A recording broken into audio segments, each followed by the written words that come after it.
Good morning, ladies and gentlemen. Good morning, everyone, and welcome to Afriq 24-hour TV morning show. Of course, this is a morning show that updates you on what is happening each and every day. So as you wake up, as you go around your duties, as you go around your activities, we get an opportunity to update you on what is taking place, what is happening everywhere. Of course, we are trying to connect you with the African stories early in the morning. So welcome. I'm your host, Leo Nyabaya, together with my panelist, whom I'll introduce to you later. So welcome to Africa. And if you're watching us for the first time, I would like to ask you to ensure that you start by subscribing to Afriq24 TV YouTube channel. Then you also invite your friends to subscribe, like, and share. So this is a Afriq24 morning show. Welcome and feel at home. So today with me, I'm having Mzalendo and the village boy Mise. And we are just looking at, if you can be able to see what we portrayed there, the death trap in the residential areas. This is because of the incident that happened last week that we saw several people lost their lives, properties destroyed, and hundreds of Nairobians are now homeless. So the question we are going to ask today is the government sleeping in job, or why is the authority not learning from the past mistakes? You'll remember that it is not the first time in this country that we are having a tragedy such like the one that happened in Embakasi, but it has always happened. We've been seeing press conference after the other. We've been seeing closure of these LPG refilling centers, and after some time, the same places that have always been closed are always opened. So we are going to see, is there anything that the government can be able to do different so that such kind of things doesn't happen in future? So join me, Leo Nyabaya, together with the panelist in this show so that we can also be able to look at other stories making headline in our daily newspapers. So kama unajiunga nasi kwa mara ya kwanza, ningependa kuomba ujiunge nasi kwa kusubscribe to our channel and also invite others. And also, it is glad that when you're watching us, we be aware who is watching and where you are watching us. That is why we are having the comment section there. You can always tell us your name, where you're following us from, and give us your comment, your compliments, and you can also ask the questions that you feel needs to be addressed. And apart from that, you can also be part of the panelist by joining the show live and participating in the talk. So this one is simple. I'll be sharing the link later that will enable you to join us. So karibuni sana asubuhi ya leo. It's a wonderful Wednesday morning for those in Eastern Africa. I know those ones who are in Europe and some parts of America, it is night over there. So karibuni sana Afriq 24-hour TV. So let me start by introducing my panelists, the people that I'm going to steer this show together with, so that they can also be able to tell you who they are and you know them better. So karibu sana. I can see Dr. Recap is there, is joining the show. Welcome, and we really appreciate you watching us this wonderful morning. So let me start with you, Ms. Alendo. Good morning from East Africa. Morning, Leo. I hope you are doing well. I don't know which parts of Kenya you are in at the moment, because the last time you were all over. So maybe, I don't know where you are. I don't know whether you are in Nairobi or in Mogadishu. Oh, at the moment, I'm not in Mogadishu. I traveled over the weekend, and right now I'm at the coastal part of Kenya. So I'm just representing Africa in this side of the coast, the coastal part of Kenya, that is Mombasa, and all is well. And we just have to say sorry, and we feel sorry and wish quick recovery to fellow Kenyans who are affected by the tragedy that happened in the Bakassi last week. And as a Team Africa, I have to send our sincere condolences and tell them that we are together. And as we are trying to air this kind of stories and engage people like you, we are just trying to get some solutions that in future we don't have such kind of things happen. So we as Africa will do our part by creating awareness and educating people on how to take precautions so that we don't lose lives again in such a way, something that would have been prevented. So thank you so much, Mzalendo, and welcome on board. I hope you have a lot of information that you are going to share with us concerning various topics that we are going to see today, and you'll also be able to give your opinion on what is hitting headline today in our daily newspapers. So I can see I'm also having a village boy there, Mise LMM. Good morning, Mise. Good Mhm. morning, Leo. How are you this morning? And our viewers from wherever they are watching from. It feels good to be here to discuss issues that relate to our country. Thank you for having us in this show, and thank you for Afriq TV for setting aside this platform where we can exchange and have the current affairs at our fingertips. Thank you so much. And maybe if you people just allow me in a minute, I just want to show you one of the stories that is making headline today. If you open the Standard newspaper, there is a big question that is being asked there. So this is the question that I just want to pose to maybe all of you. I'll start with Mzalendo. So Mzalendo, if you look at the Standard newspaper, just at the front page, forget about looking at the photos and everything. There is a big question there where the buck stops. And this question is being asked in relation to the tragedy that has hit the capital in the last few days. So maybe I'll just want to get your humble opinion on that. If you are able to give us some answers to the question that is being asked there, where the buck stops. In other words, who should we blame? I know it is not the right time that we need to be blaming, actually, but if we are supposed now to start looking at the problem, who should we blame, or who should we make responsible, or who should we ask questions on to what happened last week? Mzalendo. All right. Thank you, Leo, once again for that question.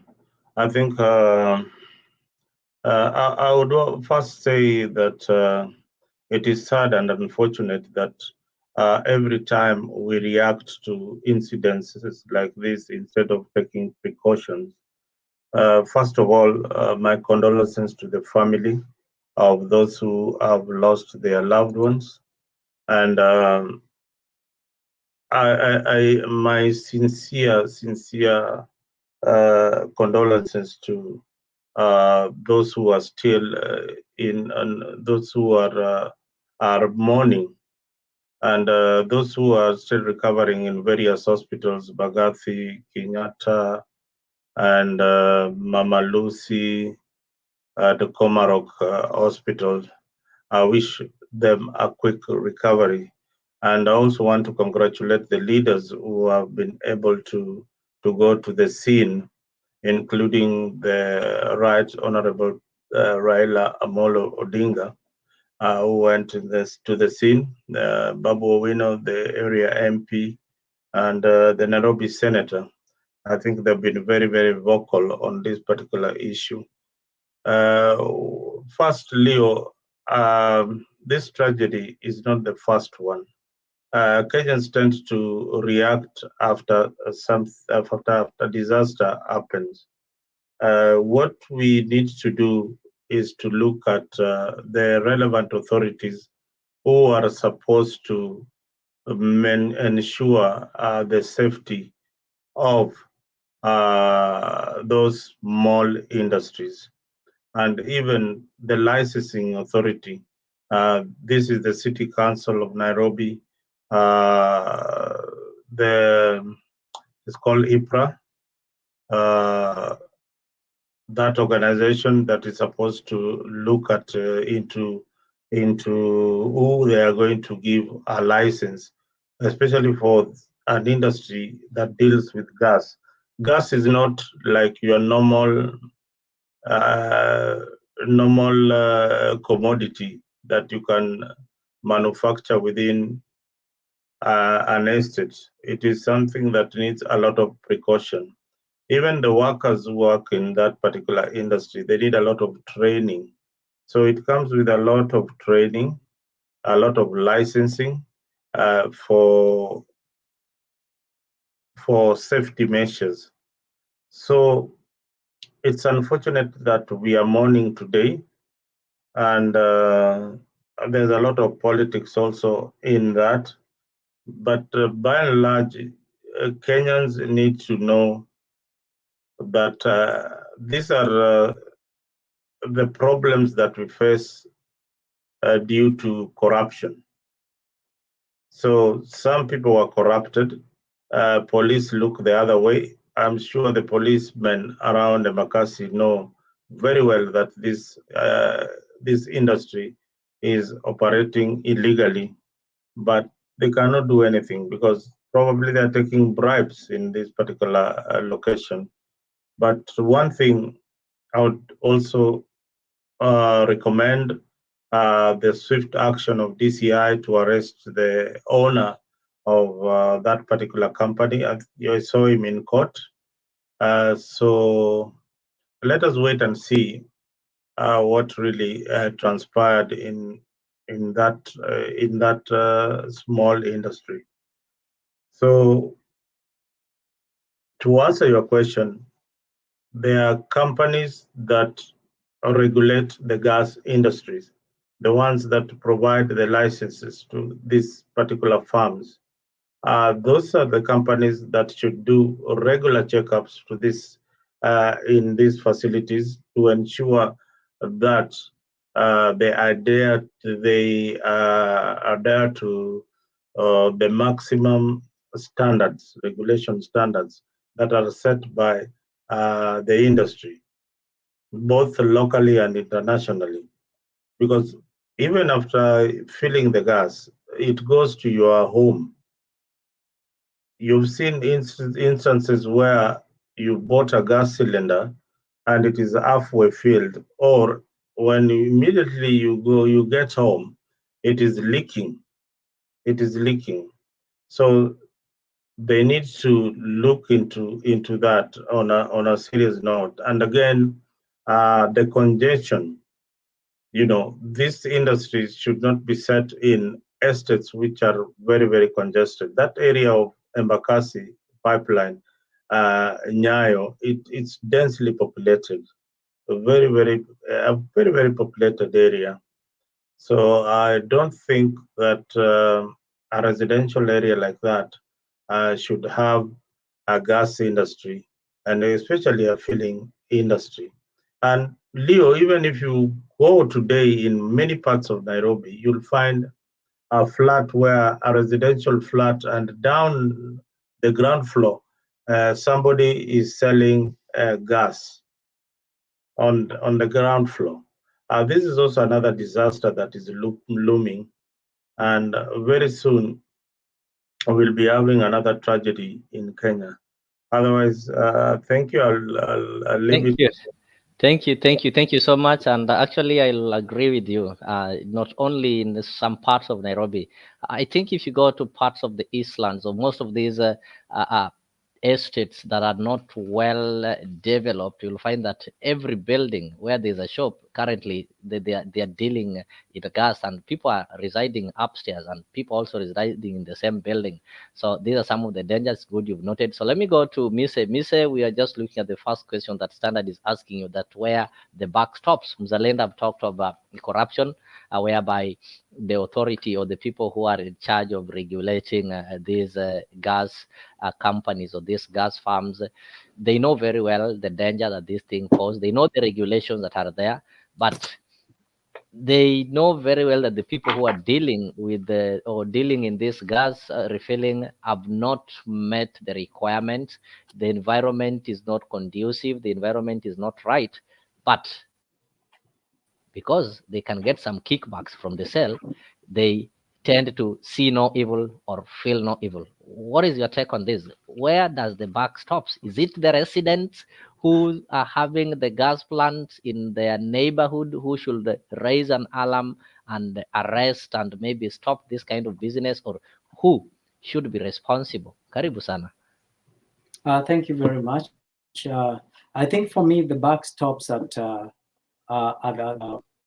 president of the Republic of Kenya, and by ensuring that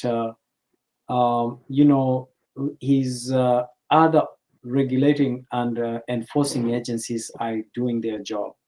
I think I like the fact that he came out and he has said that the licenses were illegally issued, and he has also recommended that those who are responsible should be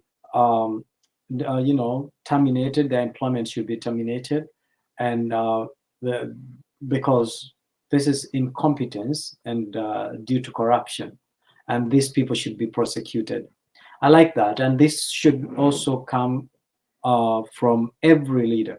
I was only just disagreeing with my brother Nick by congratulating the Right Honorable to have gone to the site.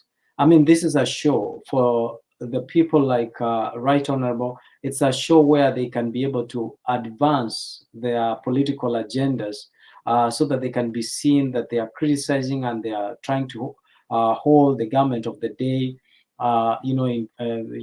responsible of their actions or inability to mitigate such happenings. But I want to think that people like the Right Honorable, who has been in that industry for long, should have brought bills through the legislative assemblies that will put in place the mechanism on how to deal with issues relating to gas, refilling gas, the gas plants, and access routes, evacuation strategies, and so on, because these people have influence and experience and knowledge from their own businesses and the power to bring change in terms of preparation. Is called preparation, emergency preparation, and mitigation. So for me, I don't want to congratulate any leader, but again, the police also has failed. The fact that they are acting now is actually pretentious to be telling us that now they are apprehending people when these people have been there and operating. This is not the first time they have operated. And I can tell you the work of the police is to detect and deter crimes. And every day, police in Kenya are very well, structured and networked in foot patrol, and they are able to see this and report. The other agencies, NEMA has failed. The fact that there were people who applied for licenses and they did not approve them, it means that NEMA should have got to find out whether the reason why they were not able to, whether they went ahead and proceeded to start, doing their gas. I can tell you, if you do a small construction, even a gate at your place, you will see officers from NEMA coming to, tell you you don't have this permit, you haven't paid for that. How come they are not able to see such a, huge and presence of refilling of gases? So for me, all these agencies have failed, and I'm glad that the president has brought the discussion of combating corruption. You saw the other day he talked about it with the judiciary. This is the kind of conversation that we will need to have. Corruption is what has, grounded our country.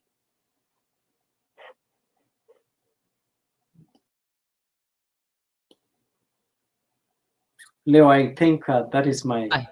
Thank you, Muse. That is really great. And maybe if I just read the comments, there I can see Dr. Recap is saying, why are we not seeing closure of other such facilities, as they call it, show off the uniform in form of cases of criminal activities? And Muse, you've also said that what should be done is that these people should be arrested. And if I look at maybe at the second page of the standard, there is, if you can be able to see there, a soup on gas refilling plant as Kenyans raise safety concerns. So officers raid illegal gas storage facilities in Kitale after tip-off by Nyumba Kumi. In Mombasa, some of the gas refilling stations are operated at night and are not labeled. I think you understand. You go and buy gas like Samaritan Progas, K Gas, or any other name, but there are some that are not labeled. We don't know the kind of safety, because they're saying that right now the 2,000 is the number of cylinders that were recovered during the raid on illegal gas, and about 20 brand of gas cylinders at the illegal facility in Kitale. That is what the police did.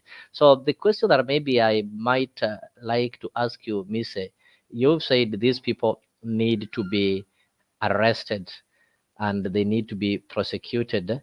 And actually, that is what the government is doing. Something we say the government is being reactive, and it has not happened. It is not happening for the first time. Previously, even the same company where the incident happened, we've been told it had been raided before, and even the proprietor had been charged and was jailed for 5 years. And because of the legal matters, you understand the law better than me, he managed to serve for 1 year and was set free. Then after being set free, we saw what happened. So does it mean that we lack the laws regulating the use, storage, and how to manage this LPG, or the laws are there, but we lack the law enforcers? Thank you for asking that. And again, just like I said, yeah, people need to be prosecuted, to be arrested and prosecuted, and possibly handed a sentence of even, 100 years in jail, because you are causing or subjecting others and compromising other people's security. Now, let me tell you, there are laws. Kenya has the best laws, by the way. The challenge that we have is enforcing the law. And there's going around the law. And you see, the suspect was taken to court and he denied to be operating illegal site. Are you telling me that the neighbors around don't know whose business is that? Are you telling me they don't know? Okay, the people needs to come out. If they need to be compensated. The property that was damaged, if this person has money, need to compensate them. The fact that we have broken system, people go around the way the evidence is extracted, handling, because there's rules and procedures of evidence that are admissible. If they don't meet the threshold, right from the witnesses and all that, you will find that there is no evidence that will be used against this person, and as such, that person is let go for lack of sufficient evidence to prosecute him. And those are technicalities that we lack. The way the police handle evidence, I think it's very concerning. And I'm glad that the president has started. No other president has started. No, you can see in the past, no president really was very interested to talk about corruption and reprimand the existence of corruption. I think William Ruto is doing very well. And I hope that the Right Honorable would join and parade in the campaign of fighting corruption. I would want to see the Right Honorable Raila Amolo Odinga facing head-on the tear gas from the police while he's fighting corruption, not fighting to be recognized as the right that he lost the election and the election was stolen for him. I think that song is now outdated, and I would like to see him wearing his sufuria in his head, fighting for common mwananchi, because that common mwananchi is suffering in terms of security, in terms of food, in terms of healthcare, in terms of road infrastructure, is the very same mwananchi that the Right Honorable would want to lead in the capacity of the President of the Republic of Kenya. So I hope that his campaign during this time is to support the bid for the president in fighting corruption, in ensuring that the digitalization of government services has trickled down right to the counties, and the national government will be able to implement its services seamlessly without any interference from the county government, and the county government who are aided or who are led by governors and other leaders who are elected by the tickets of these political parties, would also actively participate to eliminate and fight corruption, because we all know our challenge and our only challenge is corruption. If we are not corrupt, we couldn't be having these challenges where we lost about 6 people and 280 people injured. This is unacceptable. Thank you so much, Muzalendo. I'm on you. Missy is saying that here, the thing is that we are having laws in the country, and the laws are really good. So the only problem is that we have corruption, and the law enforcers, instead of enforcing the law, they tend to take some kickbacks and assume that there's nothing that has happened. And maybe we'll also get to the political part of it, whereby what is the political responsibility of our leaders as far as fighting corruption is concerned. That one we are going to look at it next, because even after this tragedy, we've seen several different politicians attending the venue, and somebody will maybe read politics in it. They are not going there maybe to sympathize with the victims, but they are going there to show who is their political might, who can be able to donate more, who can be able to attend fast, actually.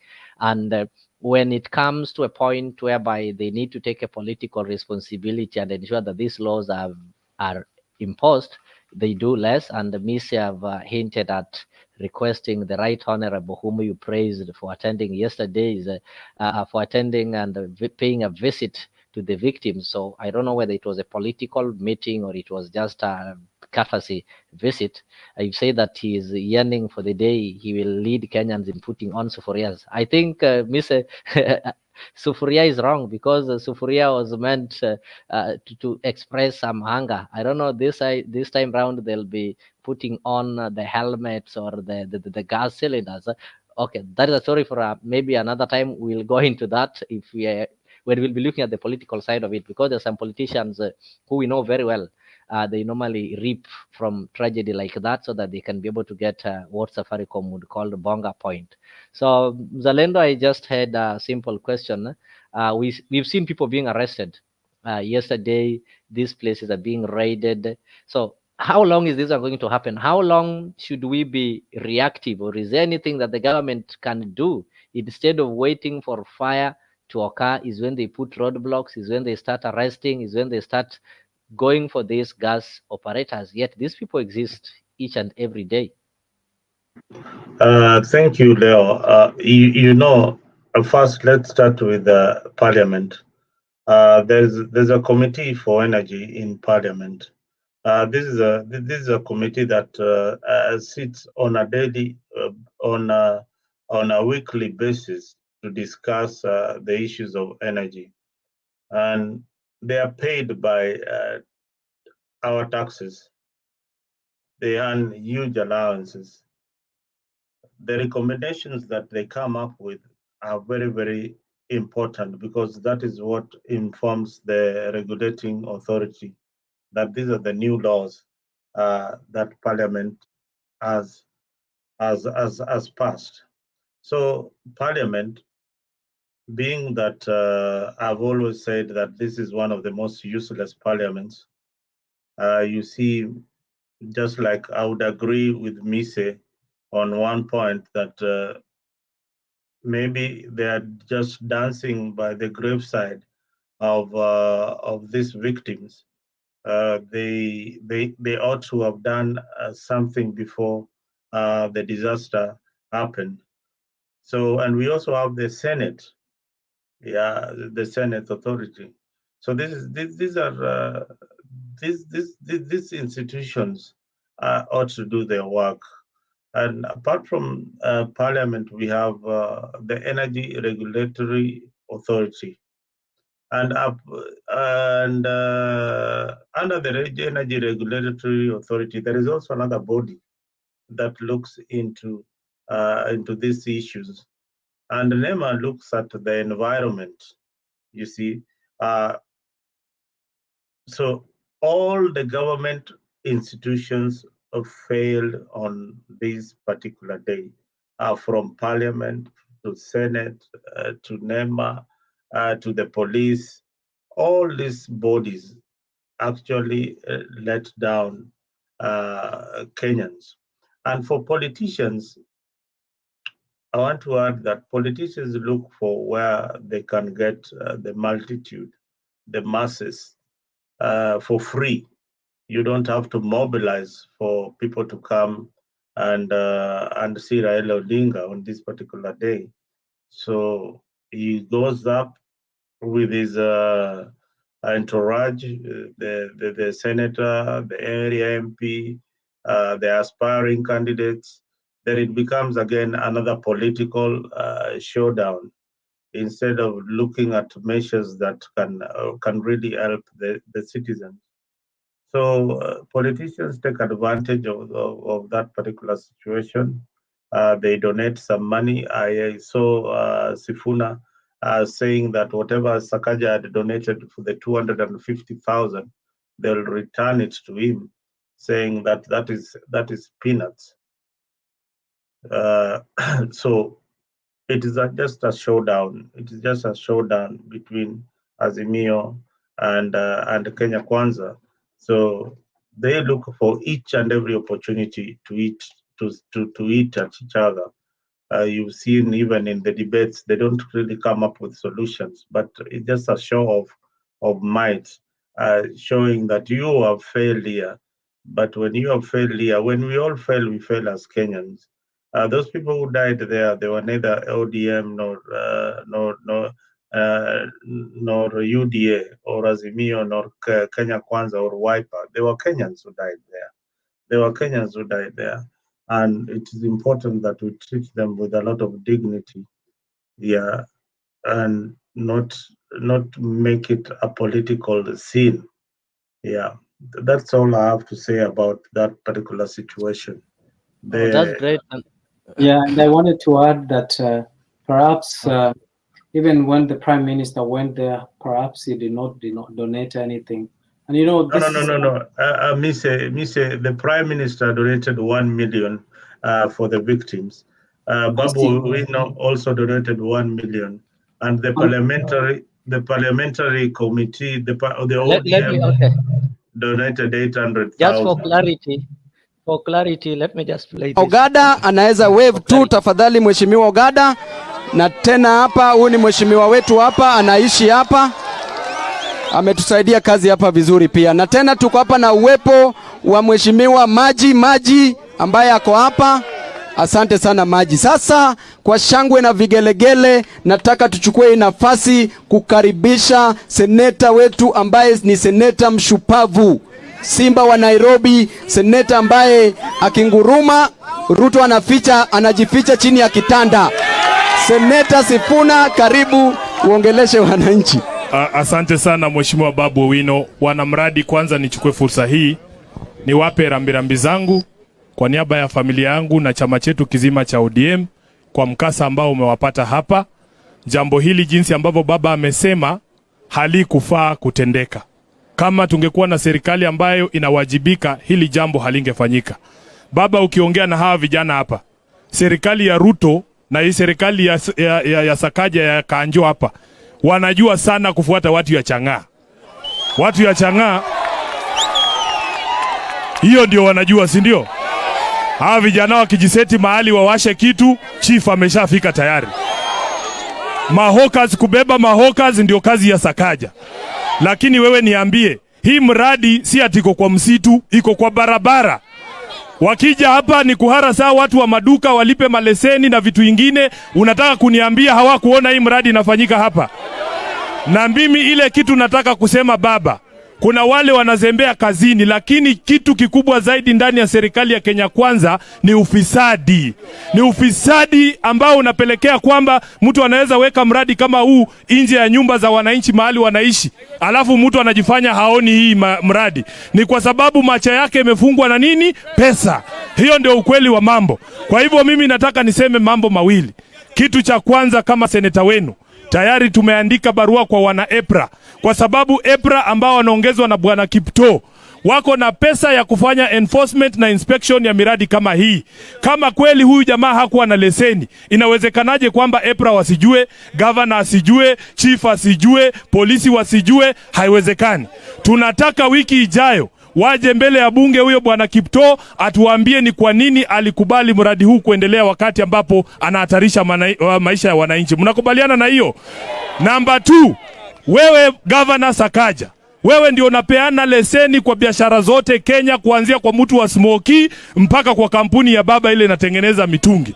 Sasa leo utatuambia watu wako walikuwa wapi, kama sio kila siku kungangana na watu wa smoky, kungangana watu ya mayai, kungangana na watu ya ndizi, kungangana na wananchi wakipiga starehe yao.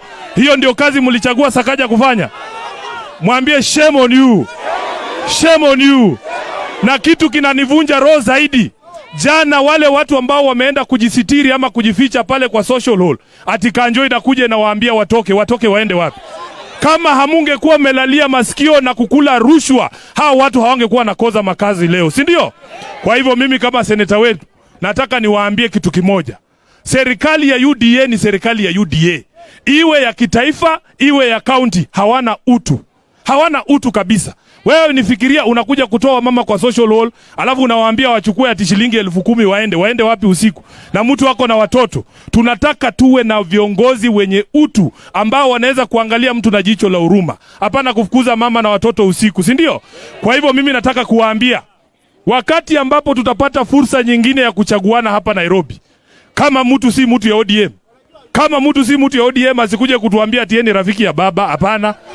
Hati sijui ni ndugu ya Sifuna. Hakuna ndugu yangu kutoka wapi. Tunataka viongozi wenye utu ndani ya kaunti ya Nairobi, si ndio? Mheshimiwa Raila Odinga, mimi nikushukuru kwa niaba ya watu wa mradi, ulitupatia shilingi 1,000,000. Nishukuru Babu Owino, ulitupatia shilingi 1,000,000. Mimi natangaza hapa baba, wabunge wako baba wametoa shilingi 800,000. Members of Parliament wa ODM wamepatia Babu Owino, kwa hivyo tumefikisha zaidi ya shilingi 3 kwa ajili ya waathiriwa wa pale huu mkasa. Alafu mwingine anakuja kutuambia na ako na pesa yetu ya disaster. Mtu amechukua pesa ya disaster anatuambia tuchukue shilingi 10,000. Sakaja, mimi nataka kukurudishia wewe hiyo pesa ambayo ulitoa. Hiyo 280,000. Hiyo pesa Governor Sakaja, ofisi yangu iko KICC. That 280,000 shillings unataka kufunga nayo watu wa mradi macho, kuja kwa ofisi yangu nitakutumia hata kwa simu. Hiyo inatosha hata kwa M-Pesa. Asante sana, Mungu awabariki. Sasa tunataka turudishie baba nafasi. All right. Just before I welcome any of you, somebody should mute. Mburu, welcome. Glad to see you this morning. Good year. Welcome. Karibu sana. Long time indeed. Or sometimes what napata mashughuli zingine za hapa na pale. So sometimes it enables us not to appear here. Lakini we are back. The show is back, and you will always be viewing and getting all the shows, whether zile za usiku na za mchana. So it's glad you've kept on checking, and finally you found us here. So I think Mise, the information is there, and you know the same thing that is happening. We are saying where does the buck stops. The people who are speaking there, as you can see, those are elected members of parliament and the senators, and the people they are blaming are also elected members of parliament, members of the senate, and the governor. Like all these, they form part of. I know, you know, the country currently we are having a two-tier government, whereby we are having the national government and the county government. So these are representatives of the national government blaming the county government, and so on and so forth. And maybe so that I know I'm going to give you enough time to debate on this. The same thing is on my standard. If you have a look at what Sifuna was trying to say, Raila says that you give the gas explosion victims 500,000 Kenyan shillings, whereby Azimio leader asks state to take action against those who illegally operated in the premises. That's something that you people have also identified here, and said we've seen some people have already been arrested, and the fire killed at least 6 people that and left over 280 others with injuries. So opposition leader Raila Odinga now wants the government to give 300 victims of the Embakasi gas explosion 500,000 compensation each. Again, Raila also proposed that the homeless families to be relocated to the state-funded affordable houses. So I'll stop there. Manake nikifungua sana, I'll open a long debate. So tuanze hapo. I think I'll start with you, Mise, before I go to Mzalendo, then welcome Mr. Mburu, first come, first serve. So what is happening? These people are talking of compensation. You've heard Raila giving the government a proposal that they compensate they give how much? 500,000, and they're also telling the government that these people, because they have nowhere to go, you take them to the state-funded affordable houses. Like, these people need those affordable houses, but he maintained that these affordable houses are state-funded, not funded by individuals. So, what is your take on the compensation part? These people. I think Raila is hypocritical in the way that he takes every opportunity to try and look like he resonates with the people, he identifies with their problems, when in actual sense he's not. If you look at the people, when we go back to Maandamano, there are a lot of people who lost, vibandas, viosk, their property, their vehicles were burned. None of them, I did not see the Right Honorable saying that those also victims of that circumstance to be compensated. So the fact that he's bringing this kind of debate is just actually trivializing the affordable, the zeal, the zealousness of the president for the affordable housing projects. So the fact also that they are government-funded housing, come to think about it, how much money do you think has been taken from civil servants that will be able to, put in place housing that the president is projecting in terms of affordable housing and in addressing that issue of affordable housing? I think that's trivialization and making it impossible. That is trying to paint the government. If the government doesn't do that, that's the Right Honorable being insincere in painting the government as a government that lacks empathy, compassion to its people, especially due to the incident that happened during the reign of one William Ruto. The other thing that I detest from Senator Sifuna, and I think every day I used to admire him, and nowadays I'm kind of developing a great dislike to him, is that he's always whining. What is the work of a senator? The work of a senator is to oversight, represent, and legislate. So if he thinks that the security or the rules or laws around handling certain issues within the Nairobi County, then he should go to the Senate. He should go to the Senate, and he should be able to use the House and the platform and the committees that he sits on in bringing to the attention of the government that there are issues and things that are not happening, that are not right. That is how you represent your people. To represent your people is not to join them in whining when they don't have power and platform like the one that you have. So Senator Sifuna is losing sense and meaning of being a senator, because he's not doing what he's supposed to do, and he's lacking what is called integrity, because he's polarizing the public by campaigning it and parading it against the government. For example, he's talking about he's saying that, it's okay that these people the government or the council or city council should not come for the permits or licenses. They should not enforce that part.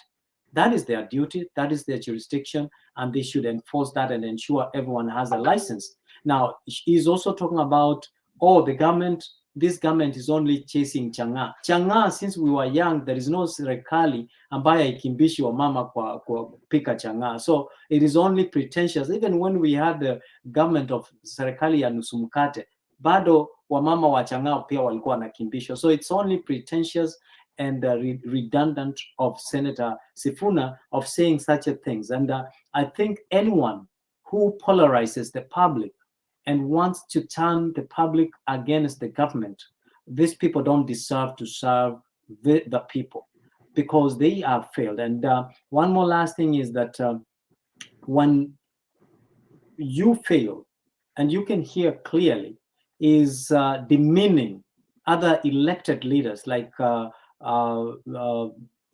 Sakaja, Governor Sakaja, and trying to say, trivialize his work or within his scope of responsibilities, just because he is from a party that he does not belong or believe its ideologies.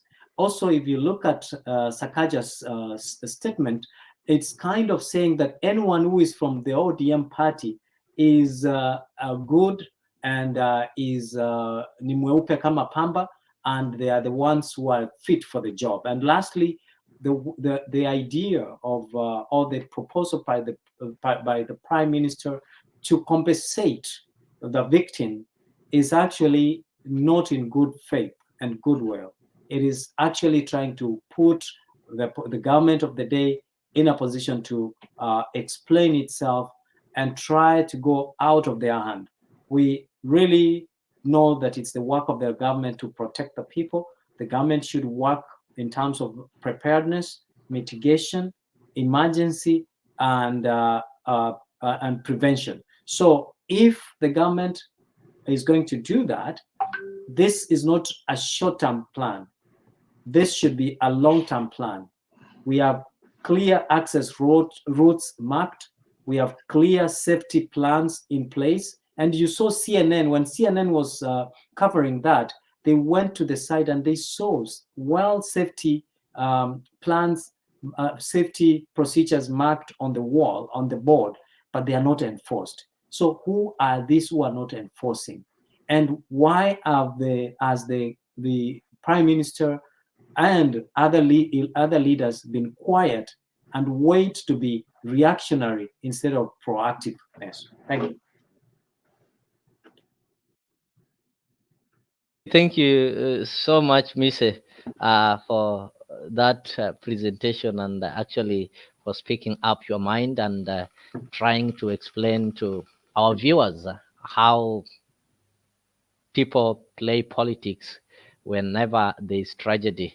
Because if you look at the end, the people who are putting who are really trying to blame others, they are in equal position with the people they were blaming. So let me hear from Mzalendo. What is your take on compensation?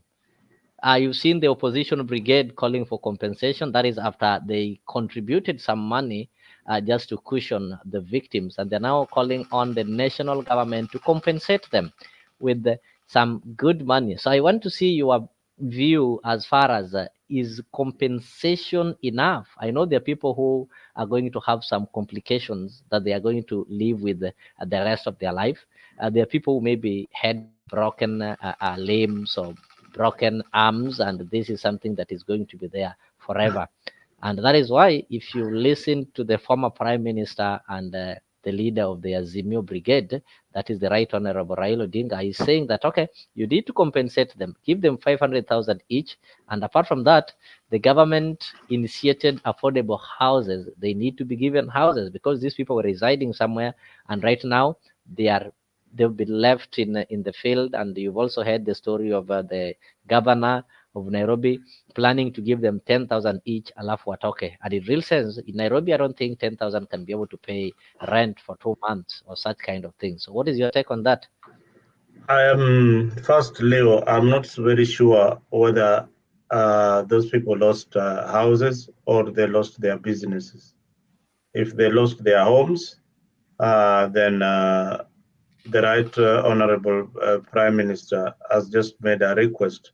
But it's unfortunate that Raila has got this double speak because, first of all, he does not recognize or he doesn't want the government to implement the affordable housing that the government is pursuing.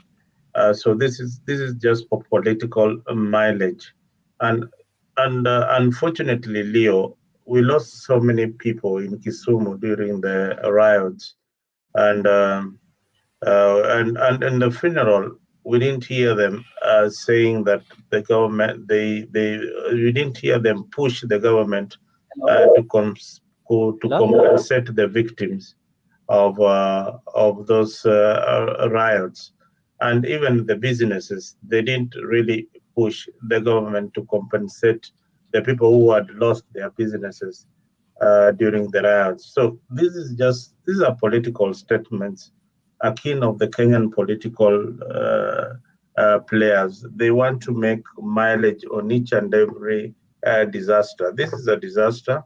The leaders need to come together as Kenyans and look at a way of mitigating that kind of situation. In in um, in countries where people respect the rule of law and where we have the opposition leader in democracies, when a disaster like that happens, they look into uh, what really caused this disaster, Hello? because Hello? it would have Yes. happened in Raila Odinga's government if he had formed the government. It would have happened. So we need Sorry? to look at the measures that Leo, your mic.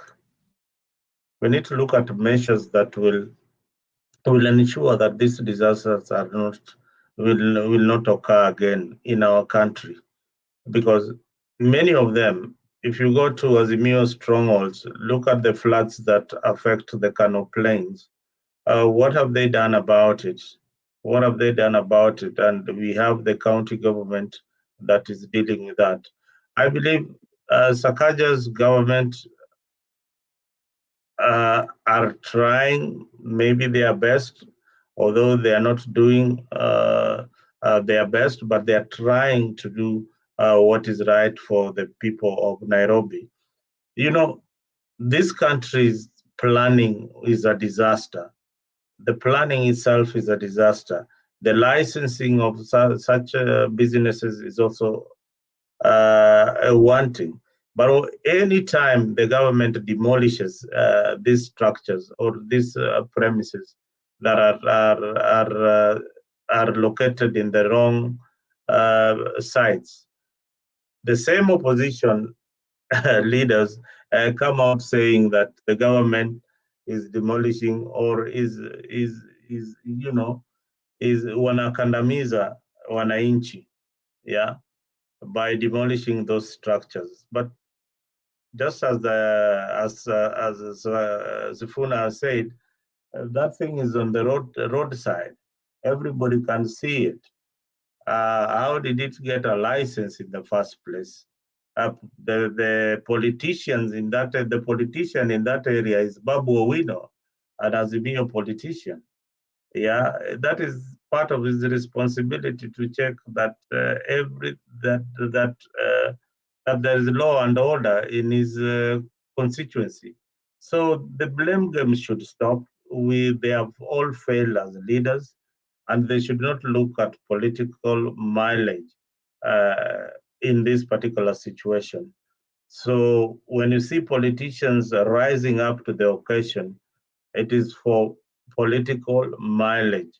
It is not to help the victims. In fact, they really enjoy that this thing happened in Kenya Kwanza government, other than looking at the victims who are affected and to see that maybe the hospital bills are paid and things like that. So let us be very, very careful not to politicize such things, especially when they happen in our country.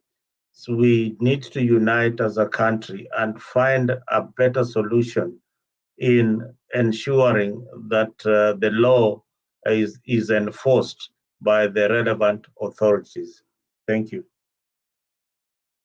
Thank you so much, Mzalendo. I can see from the comment section there, Good Dear is telling us that we should not compare disasters, politics aside. We are all human. And if I can take you back, I think it was back in 2011 when we had a fire tragedy at a place called Sinai in those sides of, is it Mukuru, Kwanjenga? Uh, what happened? We even had Kenyans coming together and they formed what was called Kenyans for Kenyans. And they really collected some money to help the fire victims. We saw what happened in Turkana. There was some drought, severe drought, that people lost lives. Kenyans came together. So I think that is what Good Year is trying to remind us, that we need to put politics aside. Like what played yesterday, it seemed to be politics. So as we move on, those people who are joining for the first time, this is a Freak 24 hour. This is a morning show. We are sorry we've not been airing this show of late, and that is why people like Goody have been checking each and every day. It had been died to some technical challenges, but I'm glad to inform you that we are now fully back. And Goodyear, I can see Dr. Recap and everybody else. You need to put your alarms on. Actually, we'll now be starting it earlier than before, so that by the time you reach your workstation, you're already updated and connected with the stories that are making headline, the African stories across the world. So today we're just looking at one of the most shouting headline is the fire tragedy that happened. And the question that we're asking is that why is it this thing happens each and every time, same thing, and we're having the authority? So who slept on job? So this is what Larry Mado also had to say concerning the same, and this is the report that he had to portray. I don't know, Muse, I'll ask you your opinion on that later, if he portrayed Kenya as a corrupt country or it was just a right term that he used. I'll just allow you people to watch this one for 2 minutes, then you'll tell me your view. This is what Larry Mado had to report on CNN concerning what happened. This is where the fire originated. This is a liquefied petroleum gas storage and filling plant. But it's a dramatic one because the government, the regulator in charge of this industry, says the construction permit for this place, they applied 3 times and were denied 3 times, in March, in June, and in July of last year. But somehow it still continued to be here, operating in an area which is densely populated. These are homes all around here. And so when that explosion happened last night, there are people who were wounded and injured all around here, because this should not be happening here in the first place. But that's just one aspect of it. The petroleum industry of East Africa, which represents other dealers of similar places, says this place was demolished at least twice before because it's unlicensed, it's illegal, it should not be here. But it was here anyway. In fact, in 2020, there was a criminal case against the owner of this place. He should have gone to jail for 5 years, but somehow, despite the law, he only went to jail for a year, and he was allowed to keep some of the tankers. One of the tankers is those that exploded here last night. But look at this. There's a work permit and risk assessment board here. So this is supposed to look official, but obviously didn't work last night. There's even a fire assembly point here, and it says there in Swahili, you have to make sure that when you come in here, don't bring anything incendiary like a matchstick. Make sure you leave your phone by the security there, and make sure you're wearing PPE. All the rules that were not followed, which led to this tragedy. So many people injured and at least 3 people dead. Listen to this one survivor. The fire caught up with me from almost 1 kilometer away as I was escaping. The flames from the explosion knocked me down and burnt me on my neck and back, as you can see. I decided to use my own means and take myself to the hospital at Mama Lucy, where I got first aid. They injected me to prevent tetanus and alleviate the pain. Horrific burns, and the full accounting of why this was allowed to go on for so long will continue for a while. We spoke to one of the neighbors who says for a few days before the explosion they could smell gas in the air, and that could explain why the blast radius went so far. The reason why the construction permit was rejected is because for safety reasons, there's supposed to be some calculations about how far a blast can go, and they're supposed to calculate that and present them to the regulators, and the regulators rejected it because it's just too close.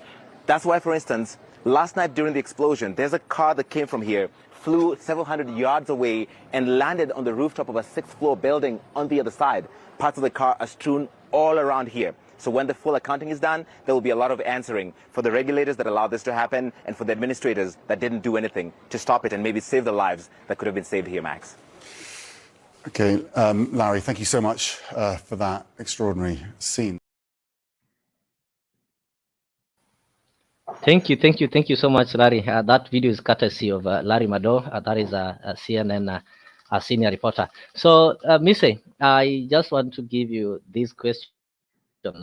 Was Larry right to portray Kenya as a corrupt country? And if it is true that this thing happens because of corruption, if you now give us your own view, comparing the country you are and you understand the country, your motherland. So what can citizens do now, mwananchi wa kawaida, so that they can be able to ensure that they protect themselves? Because you've been told that those in authority failed in their job. So as a citizen, where unakaa pale and you know there's this gas plant there. So what are some of the things that you can advise citizens to do? How can they be able to maybe empower and protect themselves? And maybe before you answer that, let me just help somebody here. Somebody I know is wondering, how can you subscribe to Africa24 Hour TV? So that is the only support that we need from you. You only need you to subscribe. You click on the subscription button and share with your friends. So I'll be sharing a link on the comment section. So if you are viewing us from Tembei TV, I hope you'll be able to see that link, because there are some exclusive shows that will only be projecting on Afriq24. So when maybe you go checking on Mutembe, you'll not be finding them. We are having 2 important shows that we normally bring you on a weekly basis. On Friday, we are having the Bed of Roses. So matters relationship, matters love, matters mapenzi, and such kind of things. That one will exclusively be projected in Afriq24, no any other channel. We are also having Dr. Shamba every Sunday evening. So this is also some insightful show with Engineer Mora, who will be taking you through one-on-one the process of buying land, how you can be able to ensure that you don't get conned and you get the right documents. You've been staying in a land, it's a family land, you inherited this land, you don't have the documents, how you can go about it. So this one will also be coming to you only on Afriq24 Hour every Sunday from 2 p.m. that is East African time. So use the link there, subscribe, and turn on the notification bell so that whenever we are live, you'll always be informed. Thank you as you subscribe. So Miss, back to you. Yeah, thank you. For me, I want to say that I think Larry is doing his job. He was on line of duty. If I was him, I would have recused myself. I wouldn't want to parade my own country in the whole world to be the most corrupt country. It doesn't look good for me. It doesn't exclude me. I would have recused myself because of conflict of interest. I don't know his contract, what it says, what it doesn't say, but as a citizen, you know, I would have recused myself. Maybe he's the correspondent reporter from Africa, or rather maybe East Africa or Kenya, but I would rather think that I would have recused. But if not, it would also be an opportunity for us to learn that we have gone international in terms of corruption. Our skills of corruption and bad practices is well, you know, illuminated across the globe. So for me, I think it is true that we have corruption and every country, and we cannot compare Kenya with other countries. It doesn't mean that those who live in other countries like Europe, North America, it doesn't mean that there's no corruption. I mean, there's corruption in those countries as well. It's just that corruption is to another level, and they don't eat everything. At least they leave something for the citizens, and that is what we should perhaps encourage, or perhaps, Leo, we should legalize corruption in our country so that people can, know that it's a legal act that they should,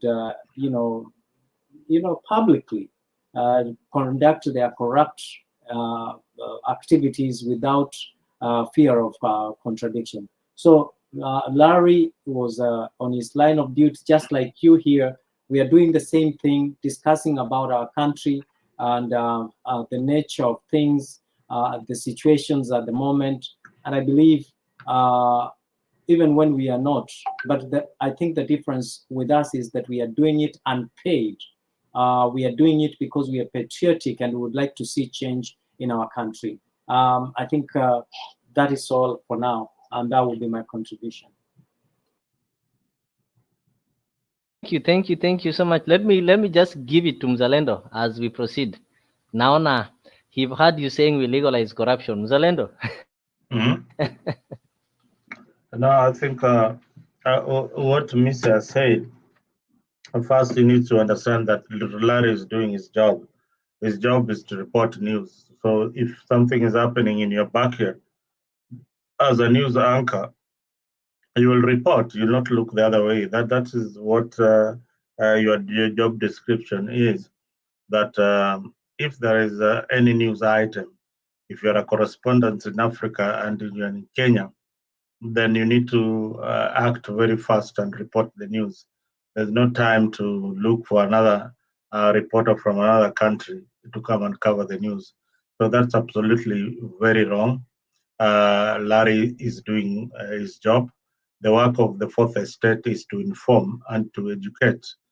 So whether they are Kenyan or not, that should have happened with the NTV reporter or Leo in Afriq trying to tell the story. Whatever you are doing right now here is not different from what Larry is doing, because I think Afriq is a YouTube channel and everybody will watch what is happening in the country. We should not pretend that everything is okay just because we want to protect the dignity of our people and the dignity of the country. So Larry did his job, and I congratulate him. He did a good coverage on that particular issue. He went up to the measures that that farm should have taken, which were not taken. He went and to look into the licensing, and he did a good job. So that should not be trivialized. I can say Goodyear. Goodyear, maybe I can take this opportunity to say hi to Goodyear. Asante sana, niliona salamu zako kwa Mzalendo. Asante, nimeshukuru. So Leo. Yes, Mzalendo. Yes, I think that is what I have to say about the reporting and the issue of the tragedy. And just to conclude that politicians should not take advantage of such situation. Instead, they should look into laws that help our people. It's unfortunate. It's very, very unfortunate that each and every time that is either the government is through government negligence, or the authorities that are concerned, or tamaa wa Kenya to capitalize on corruption and to ensure that they get the profits in business at the expense of the people. So it's a sad day for our country. But I believe with what the media has been doing, this issue has been on the limelight, and the president has acted, the authorities are acting, and many heads are going to roll. Somebody has to be fired somewhere so that we can see the government as working. Thank you. Thank you so much, Mzalendo. And maybe in line with that, as we are discussing the fire tragedy, you saw there are some people who are taken to Mama Lucy Hospital, there are some people who are taken to KU, na mnaambiwa kuna wengine hata matibabu hawakuwa wamepewa. So just in line with that, I just opened the next page of the Standard and I can see there is this great news here. I don't know how you will receive this news. The transition committee set up to oversee shift from the NHIF to the SHA, and among the proposals that they are having in that, I think they tried to lower the amount that is going to be paid, ile huwa mnaambiwa wale hawajiwezi, and also that the NHIF, if you're having the card, it should also cover all the medication including the medicine. Si eti unaenda pale ukishapimwa unatumwa kwenda kununua dawa nje. So what do you think, what is your take? Ama hii pia itakuwa mismanaged tu kama NHIF na watu warudi jinsi walikuwa before? You know, Kenyans are pessimistic about Ruto's measures because they're used to things being done in the abnormal way. That's what I can say. They're used to, you know, they're not used to new things. So NHIF to SHA is a transition, and just as you said, just highlight it because I've not really gone through the recommendations. But what you just read is clear that this is a better than NHIF, and we need to look at what NHIF was providing and what SHA is going to provide. This is the right direction. I believe it was part of Agenda 4 of William Ruto. This is part of his agenda to improve the healthcare in order for people to have universal healthcare. So it is a step in the right direction. And I heard in some quarters that we'll be paying 300 shillings for the card instead of the normal 500 shilling. So some of these things we should not politicize them. This is a very good move. This is a very good move. If you've been having a patient in hospital and the bills have accumulated, then you'll realize that if SHA covers the students also, plus all the family members, then it's a good thing. It's a good thing that we should always embrace and encourage the government to facilitate it immediately so that we can start benefiting from the services. Leo, back to you. Thank you. Before me say, I just have this. I know there in Canada, people have some health insurance, and there are countries whereby health insurance is really expensive, but people don't complain. They just pay simply because when they go to the facilities, you'll find that the med reps are there, the doctors are there, the nurses are there, and the medicine is also there. But in our countries, Kenya as an example, you'll find that people pay this money, but when you go to the hospital, you'll still need cash. I'm sure, Mzalendo, in the countries you are, you just need to walk in the hospital if you have insurance, get treated, walk out, and maybe pay your transport back home. You don't have to pay anything. That is not the case back in the country. And it's good you've noted that Kenyans are so pessimistic when it comes to William Ruto's strategies. Kenyans, I can say that Kenyans, they normally speculate a lot, maybe because they're not given full information or based on past events. We've been used to evil so that too much that when somebody wants to bring something that is less evil, Kenyans will still see the evil in it. You're somebody who've been used to bitter things, of which hata saa zile unapewa kitu ya skari, you still have to realize, you still have to start thinking of the bitter part of it. Though that is a story for another day. So Mise, do you see this transition as a good plan, or it is just a change of name that is just going to, some Kenyans are saying they're just changing the name so that they can be able to change the employees of NHIF. They can be able to replace the people they are not comfortable with. So they are coming up with another name, but there's nothing much that is being done in our hospitals. Though I'll also welcome our viewers on the comment section to share their experiences, specifically the ones who are using the insurance currently. They can also be able to share their experiences through the chat box there. So you can proceed, Vise. Yeah, thank you very much. I think I'm very impressed.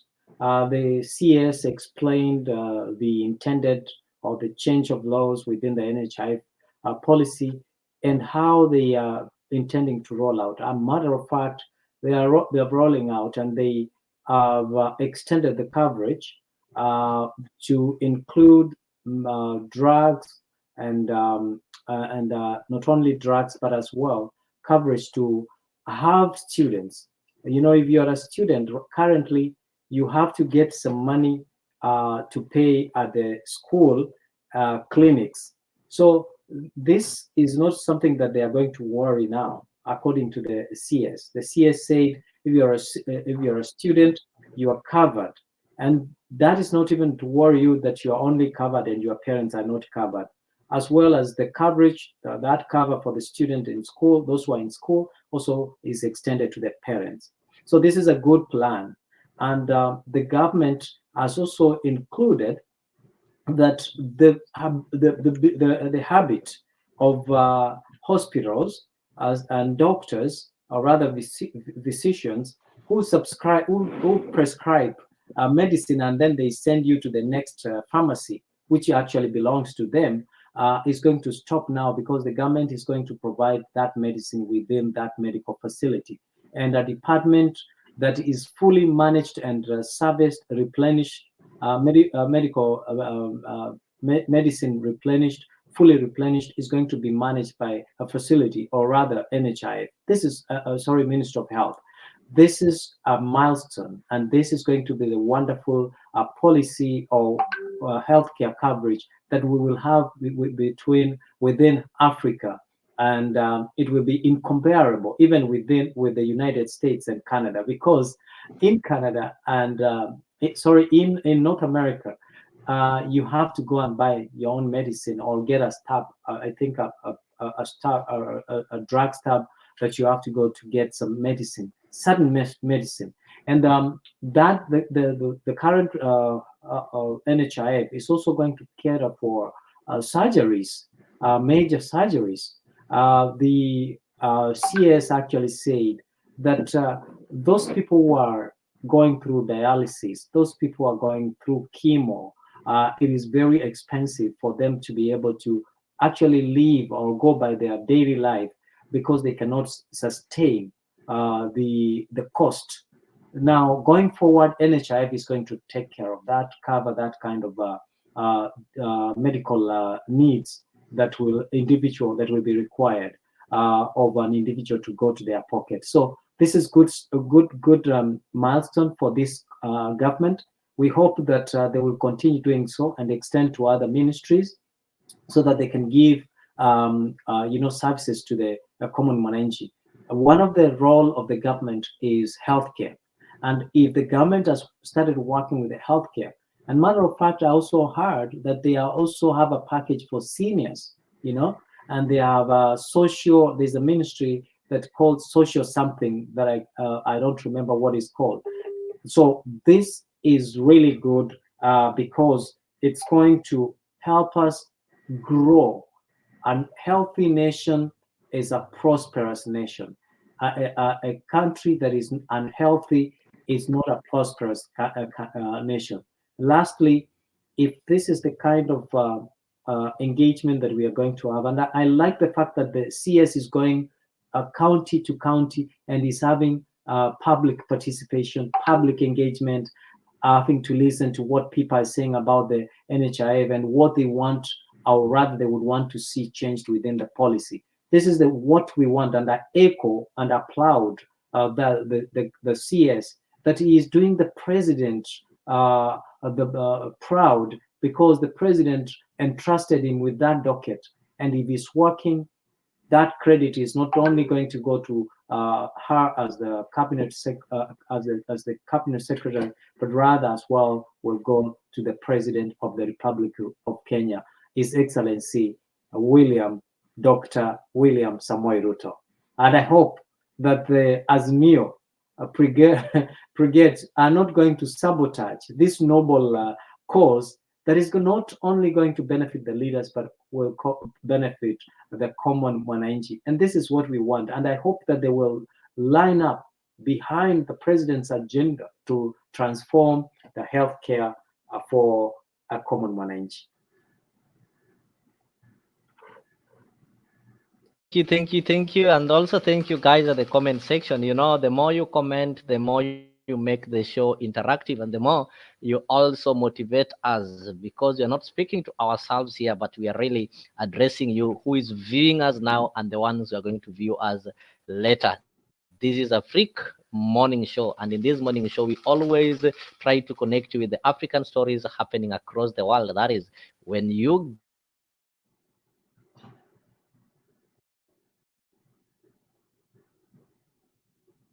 Leo is hanging.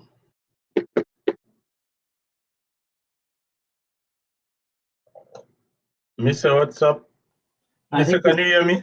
Yeah, I think we'll be back. I think maybe you should. Yeah, I think he has a buffer on his end, and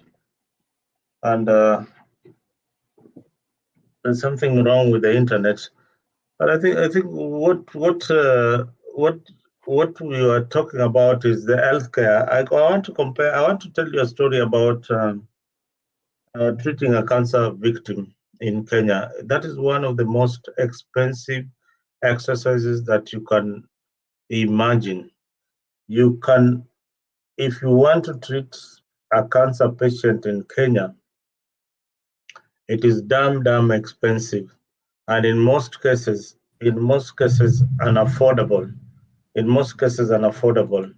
So you end up selling property, you end up selling everything that you own to treat a cancer patient in Kenya, and even you give up your title deed, because treating cancer is so expensive. So if this healthcare system is being changed by the current government, this is something that is going to benefit a lot of people, and I can assure you that it is one of the best, because here where we are in the modern country, healthcare is very expensive. Healthcare is very expensive. Getting to treat somebody here compared to places like in the UK. UK healthcare is, they got their healthcare system right compared to many European countries and America. America healthcare is a thorny issue, because the rich, they don't want to be taxed so that the poor can benefit from the healthcare system. That is why the Obamacare was fought by Republicans, and especially Donald Trump, is that they didn't want such a system that burdens the citizen. So the rich were being taxed so that the poor can get a good health care, just like the affordable housing. The rich people are being taxed so that the people who can't afford those houses can live in a decent place like anybody else. And most people are selfish and they don't want that. So this is something that we should look into and embrace, and kudos to those who worked on this particular bill, and we hope that it's going to be implemented, and soon Kenyans will start benefiting from the insurance scheme. Leo, back to you. Thank you. Thank you. It's really a great morning, and that's a positive news. And as Kenyans, as we wake up, there's something important. Nothing is more important than your health. So if Yeah. this bill can really go through, I know everybody is going to appreciate. I can see Jeff Mburu. I don't know if you are ready to just say hi. And also in the comment section, I really like the conversation there. Good year, and Dr. Recap is saying that they like the layout and the color of the studio. So thanks to our technical team, our technicians, you've really done a great job. It can be seen, and I can tell them that a lot is coming. A lot is coming. Bado sisi ni wachanga. We are growing, and I can see we are growing well. So with the time, you'll keep on liking them. Huh? So the technical team is really working hard to do 1, 2, 3 to ensure that we not only grow but we grow Mboro, Yes, sir. How are you, Mr. Mzarendo? I I'm can doing great. see Leo's mic is hanging. Yeah, this side I'm good. Yeah, to the viewers, my name is Jeff Boro. I am St. Louis, Missouri, and this is my first time to come in the newspaper review. And it's a great morning. Where I am, it's late night. It's almost 1 a.m. in the morning. So thank you so much, Mr. Leo, for giving us this opportunity to say something. I've just joined, so I'll just listen a little bit. Then I'll be in a position to make my contribution. All right, thank you. Leo, Yes, Mzalendo, I can hear you. yeah, you are. I think you have a problem with the internet, or you have a problem with your gadget. Sometimes you are freezing. No, Sometimes you are okay. it's just a slight one. I think by Ama evening it will not be there. wamekufanyia ile kitu. Ile kitu hawezi wakafanya. I understand where the problem is. I'm just working on fixing it. By evening, I think that problem will be gone. And maybe as we proceed, Mburu amesha karibia. There's also an interesting story.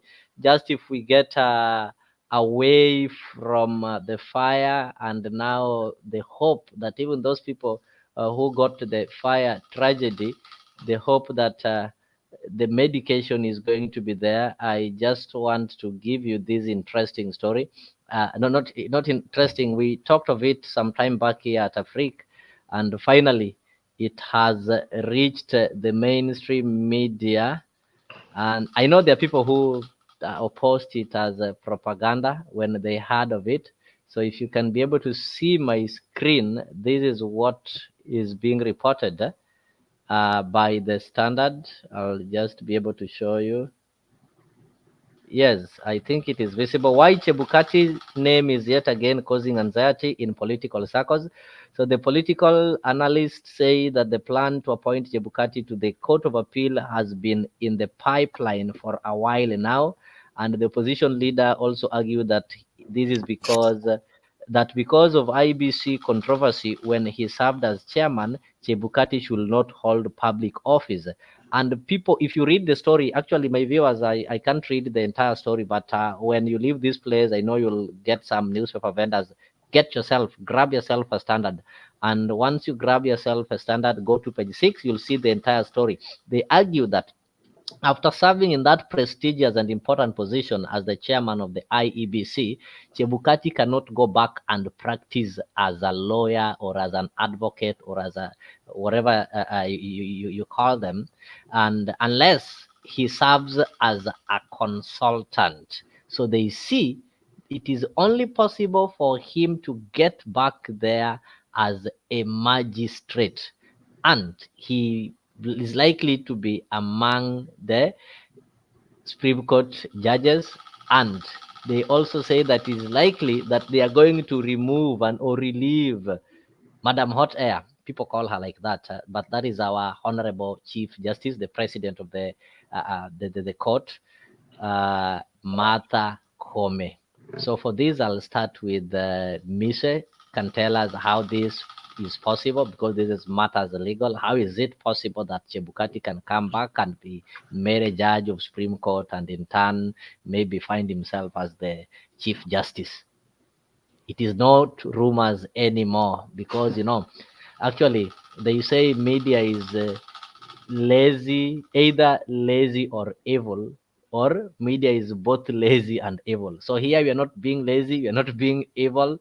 It is a matter that has been discussed, and for it to reach this point, it is a discussion that has been in pipeline, and it is now the right time. They've decided now to make it public. So, Mise, this issue of Chebukati coming back, how possible is it, and what implications will it have, or maybe which picture is it going to portray? Though we've seen previously, we've seen old guards like Mudi Awori, Francis Mudaura coming back to public service after what people term as retirement. So it is not a strange thing happening in the country for the first time. So what is your opinion on that? I think my opinion is that I want to appreciate Chebukati to have done an excellent job. To our country, there were minimal casualties during the time he presided as the chairman of the Independent and Electoral Boundaries Commission. So that in itself, there were a lot of reforms during his time. And this is a man who was probably handpicked by one Raila Amolo Odinga, and to become, with the hope that one day he will help him to ascend to become the president of the Republic of Kenya. Unfortunately, that did not happen because Chebukati did buy from ODM ticket. I think it was support. I don't remember if it's from support or something. It was I think it was about the constituency, and maybe as you proceed, I don't know if you will still hold the opinion that he was appointed by Raila, maybe in hope to making president, because we'll remember by the time that he died, almost all these people were in ODM. That is, William Ruto was in ODM, Raila was in ODM, Mudavadi was in ODM. Almost that is the time they had the Pentagon. So likewise, I don't know if maybe it's just your opinion, but I'm just trying to inform you so that I see if you can maybe if we can give a different way also. Maybe it was under the influence of the William Ruto was a member of a Pentagon, or under the influence of Mudavadi, whom they also came with from in the same region. But we have to remember that all these people, the Chebukati, Ruto, Mudavadi, by that time when Chebukati was vying, they were in one political party. Yeah, the panelists there will try to give us maybe their opinion too. Just proceed. I think I still hold my opinion. Found that at the time the person who was the principal and the person of interest was one Raila Amolo Odinga. I think the others had no ambition of presidential to become the president. It was far-fetched for someone like William Samoei Ruto at the time. I mean, the person who we all wanted to see to be the president of the Republic of Kenya was one Raila Amolo Odinga. But that being said, and that's why I hold that with hopes that whoever who will be in that docket will be in favor of the ODM party candidate, whether it was or the Pentagon, whether it was Joe Nyaga or Musalia Mudavadi or William Ruto or whoever. At the time, it was actually in the best interest of the ODM party. And who is the chairman of the leader of ODM party to date? I think it's goes by its public knowledge. Now, this is a citizen, a patriot who has seen his country through two general elections that have been successfully run, despite the fact that there was I was talking about reforms. If you look at 2012 electoral reforms, if you look at 2017 electoral reforms, 2016 electoral reforms, and the preceding 2022 electoral reforms, you will find that during his chairmanship, there were very good reforms. One of it was the portal, results being relayed through the portal. And that's why the issue of the server was not necessarily an issue in this election, because anyone would receive and access results, elections results from their comfort zone. I remember I was in Kisumu when the results were announced, and I think I could see it from the comfort zone of my vehicle. So this is really a milestone for Electoral Commission. While we wanted, the Azimio supporters wanted or wished that their candidate would have been announced otherwise to be the winner. It is unfortunate to them, but fortunate to the Kenya Kwanza fans or supporters that their candidate carried the day. Now, the issues that were raised in court, in the Supreme Court, did not fault Chebukati in any way. Matter of fact, they still found that he was credible in the manner that he conducted himself, and I believe that Chebukati is a lawyer, an advocate of the High Court of Kenya, in good standing and of good experience that is required to become, that is a prerequisite to become or to be appointed as either magistrate or the Court of Appeal. And he's a good lawyer and someone who speaks less, Imagine we had someone like Edwin Sifuna as the chairman of IBC. What chaos would happen there? Sometimes you need someone who is sober, someone who is wise.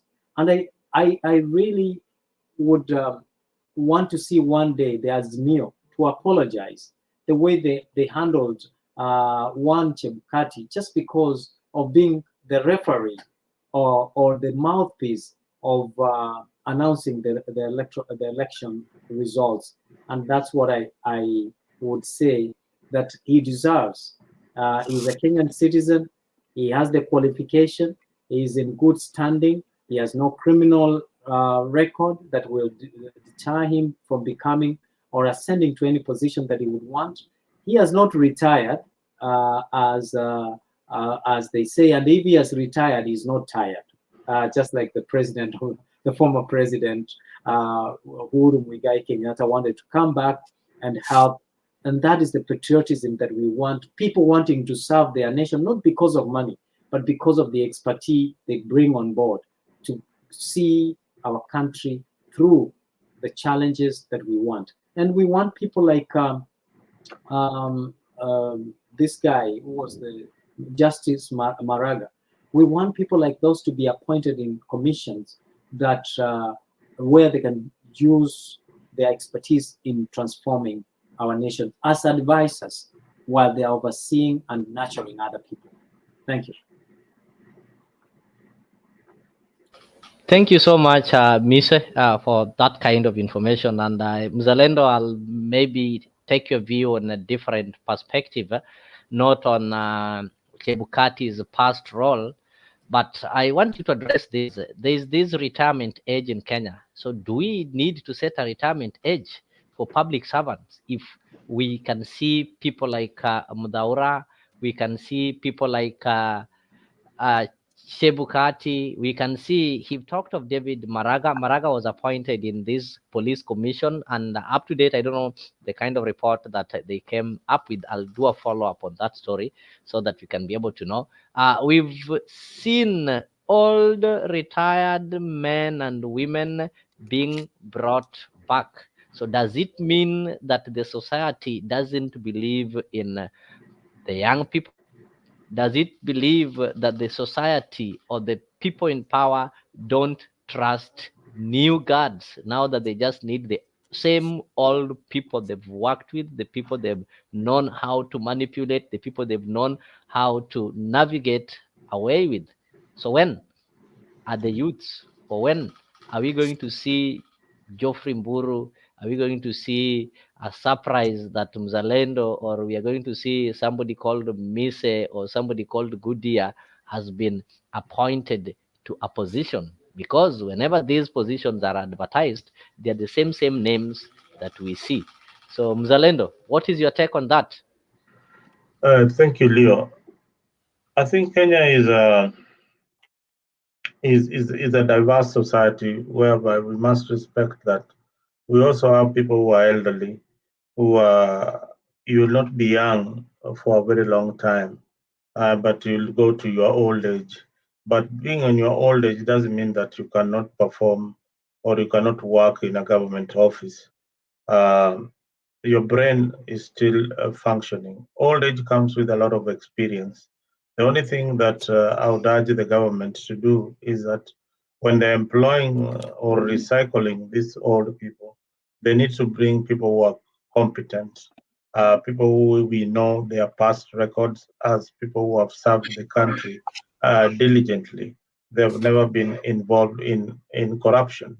If for example, I wouldn't mind having Matiang'i as the Minister of Education, because I saw what he did while he was the Minister of Education. So some of these old people come with experience, they come with knowledge, they come with a lot of information of running the government. Employing somebody like Leo into a position like a permanent secretary, yet maybe you don't have enough experience. You need to work under somebody who has got experience. You can be an assistant as you gain experience. Having said that, young people ought to be given opportunities also to prove themselves. But many a times, when young people have been given opportunities to rise into the occasion, they end up messing up.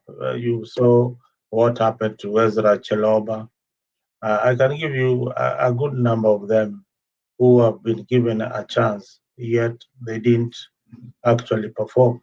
We have seen many young MPs who have been given a chance by the people themselves. They end up being very rogue MPs. So leadership is something that leadership and leadership positions is something that government needs to look very keenly. They need to look, apart from just somebody being employed, they need to look at whether you are qualified for that particular position. If you are qualified, then you are a Kenyan citizen, despite your age or where you come from.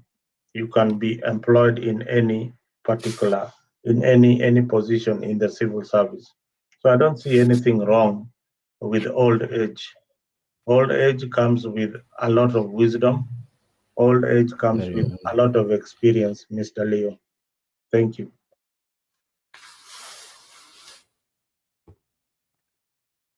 Mr. Jeff. Yes, sir. How are you? Fine, thank you. Yes. Anasema Mwise ametuambia kuwa Maraga, sorry, not Maraga, but Chebukati is fit and can hold any position, and it is good if we bring him back.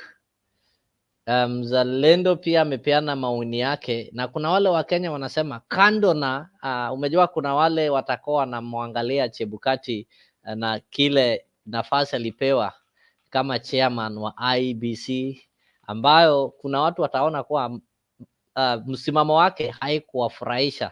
So kando na msimamo wake na IEBC, if we assume that Chebukati was never in that position, now let's assume that Chebukati was just in a different position and he retired in that position, and now he wants to come back in another position. So what is your take on that? If you don't look at him at his role as IEBC chairman, just assume he was just performing a different role in government, but now he wants to come back to the government again. Thank you so much, Mr. Leo. This is my take on that. Mr. Chebukati, when I look at him, I see a patriotic Kenyan who conducted our general elections in accordance with the law, and he was vindicated by the highest court of Kenya, that is the Supreme Court. If he was found guilty of misconduct or doing anything against the law, then I would have said he is not fit to hold any position. I now want to say this. The fact that the Azimio team did not win, they should not blame the referee, because it is upon the teams to prepare and then the team to decide or to tell them who has scored and who has not. And some things are open, like the general election that we had. It was just open as football match. So I want to say that the fact that Raila Odinga lost that general election does not make Chebukati incompetent in any way. And I want to take you back some years back. I don't know how old you were when Kibaki and Raila Odinga were competing in 2007. And after that general election, the song which was being sung by ODM then was that Kivuito must go. And they managed to kick out Kivuito.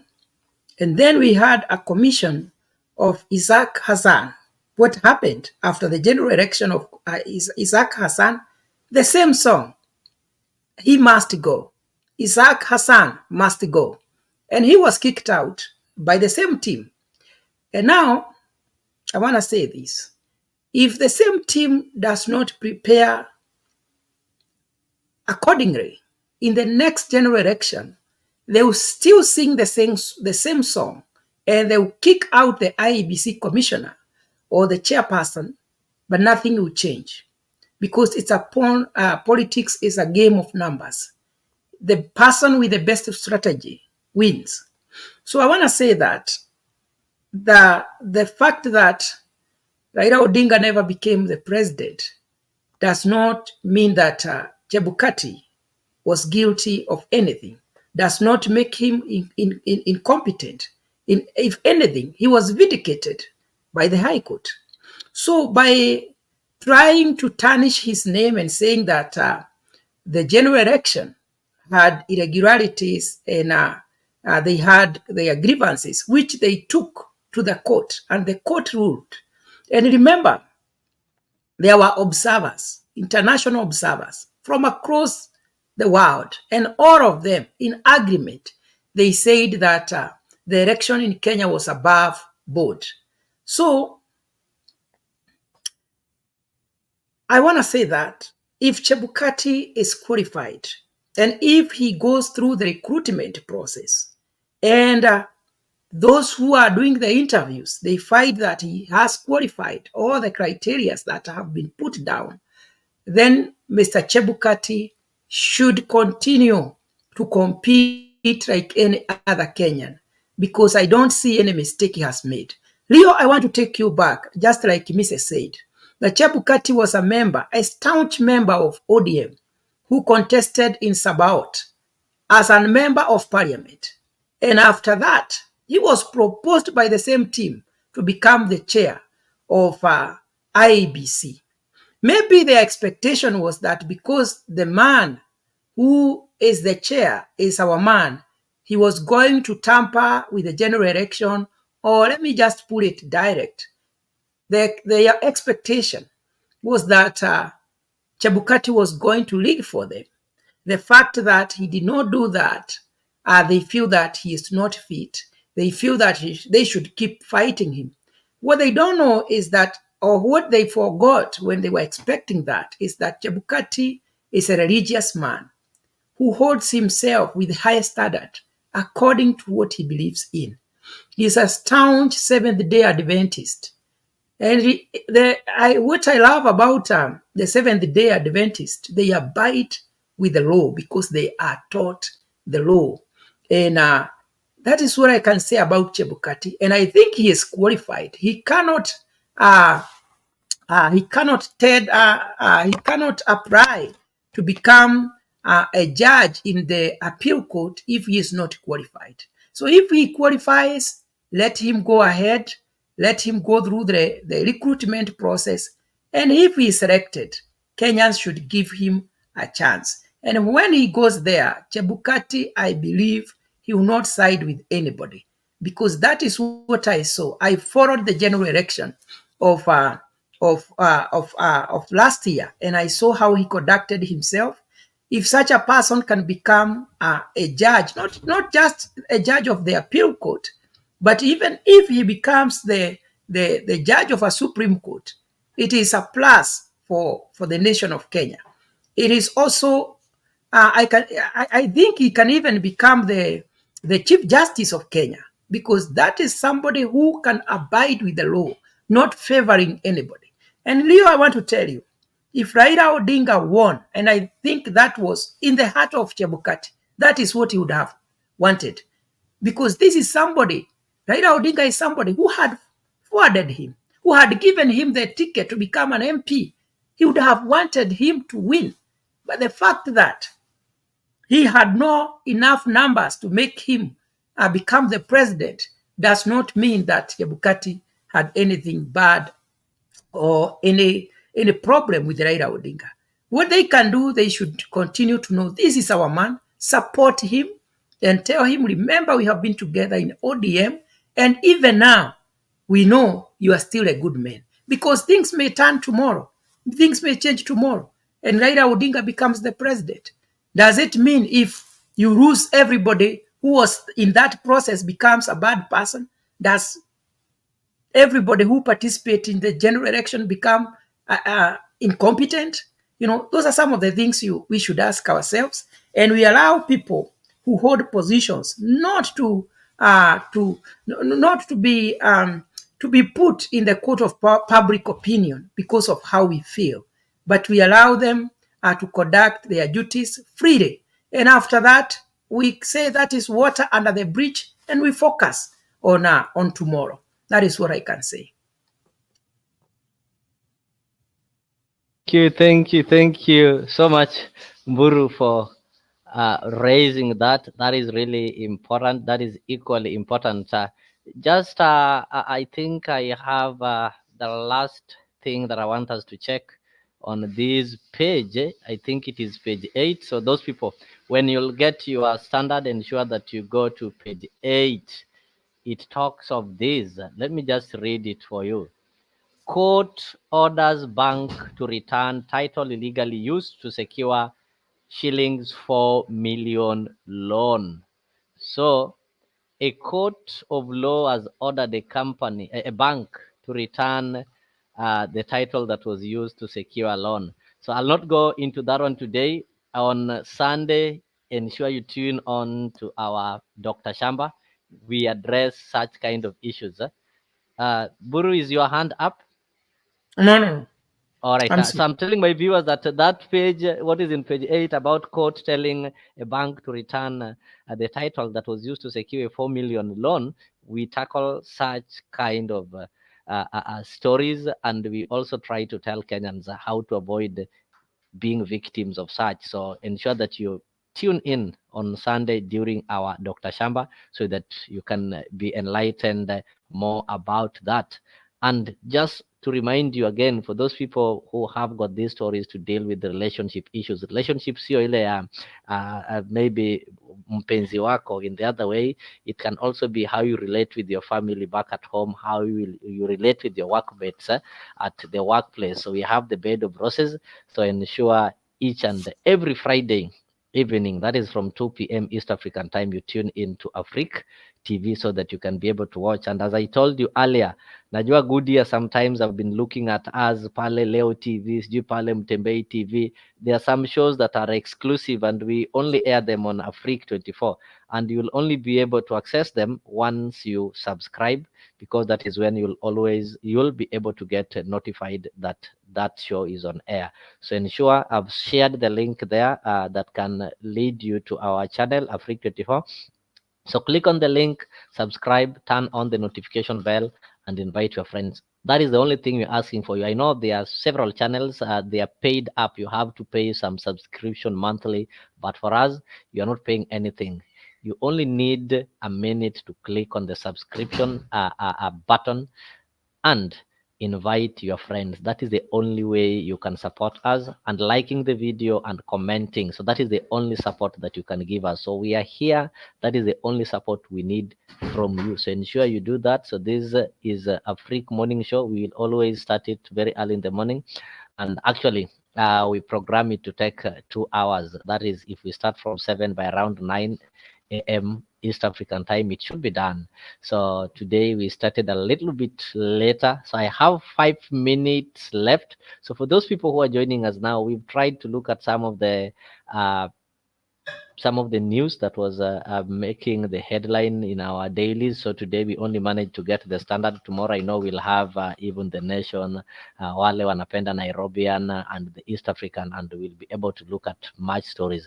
But right now, if you get your newspaper, at least grab a copy and you can go into the story in depth. We were just giving you some briefings and trying to weigh in what has been reported. So I'll give my panelists an opportunity to give their final remark as we wind up the show. And I will also invite you for an interactive political talk that will take place today in the evening. From East African, we'll start it at as early as 9 p.m. East African time. I know the other guys, they know their time. So don't miss today's episode. It will really be so insightful, and we are going to have a lot of people on board. I know there are some faces you've really missed, but they're back. You'll be able to see them. So Mburu, I'll just give you this time to give your closing remarks. We've been here. We are only having 4 minutes remaining, so you can take 2 minutes. Give your closing remarks as we wind up. Yeah, thank you so much. Sorry, I was almost calling you Miss Rio. You people, you almost look the same. Um, now, I just want to say thank you so much for the opportunity that you have given me to come and participate in this show. I have missed a lot because I was not in the show. Unfortunately, I have just joined when you are almost closing. So I hope I'll be there in the evening, and we're gonna talk more and discuss about the politics of our nation, Kenya. Thank you so much, and God bless you. Thank you so much for showing up. I know despite your busy schedule, it's really, Yes. I really appreciate your presence. For those people who followed, the ones who commented, we really appreciate your presence and keep it here. We will always inform you whenever we are going live. This one is only possible if you subscribe and turn on the notification bell. So whenever we are going live, you will always get notified even before the show begins. So let us meet in the evening. We are going to have a live political talk show. I'm telling you, it is going to be an interesting one like never before. We keep on growing each and every day. I appreciate the role that has been played by our technical team. If you can be able to look at our screens today, it looks beautiful, and I can promise you much more is on the way. So with the time and with your support, we are going to make it there. We are going to give you the content that you want, and we are going to present it in a better way. Not only the words, even how we present ourselves is also it also matters to us. So this is a Freak morning show. So let me say thank you, and we meet in the evening.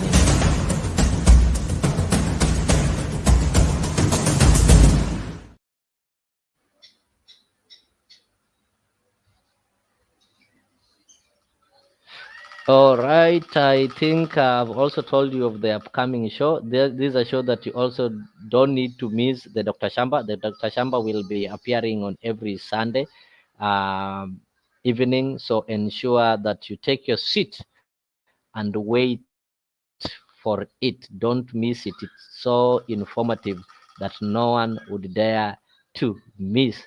And if maybe you forgot, we are also having there's that kind of service there. I think if you can be able to see my screen, we all on Sunday we are also having the PowerPoint service. I know one of our own Jeff Buru is among the people, among the preachers who normally bring for us this show. So we're having a lot of shows that have been lined for you. So ensure you don't miss an opportunity so that you can be able to watch these wonderful shows that are brought to you by Afriq24 Hour. I don't have much to tell you right now, just to tell you that goodbye, goodbye, goodbye, goodbye. So good morning for the ones who are waking, good afternoon, good evening, and good night from wherever